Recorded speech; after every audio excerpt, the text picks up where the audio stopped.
Masobra 700 ka mga eskwelahan nagsuspende sang klase bangod sa hindi estable nga supply sang kuryente. Mga manunudlo sarang maghimo sang make-up classes sa pagbalik na sang klase.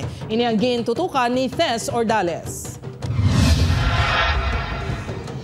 Diri sa Kagamutan Elementary School, normal ang klase bangod may kuryente. Gani mga estudyante makita nga masadya nga nagapamati sa diskusyon sa ilang mga manunudlo. Sa break time makapahunay-hunay sila kamakahampang kaupod ang mga classmates.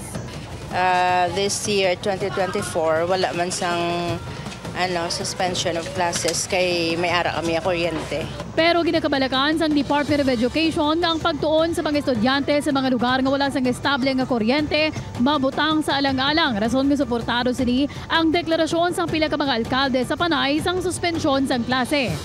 Halin kahapon tubtub subong nga adlaw naglabot sa 733 ka mga eskwelahan ang nagpaiway nga magklase. Sa numero nalakip diri ang mga eskwelahan sa pila ka bahin sa Aklan, Iloilo Province, Capiz, kag Iloilo City. Number one, isa na dara is ang health gid sa atong singa kabataan masuffer, and number two is hindi man sila makapokus kung tama man kay init ang sitwasyon sa atong singa mga hulog klasihan.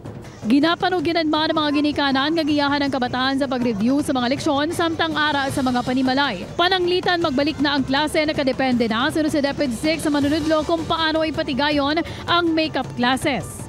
Kung once makabalik na, they have to check kung ano sila ang pwede natin dubrahon, agad sila nga ma-ensure nga ma-cope up natin ang days nga wala sila makasulod because of this power outage. But they have to coordinate with their respective division superintendents. Upod kay Romel Porquilla, Tess Ordales.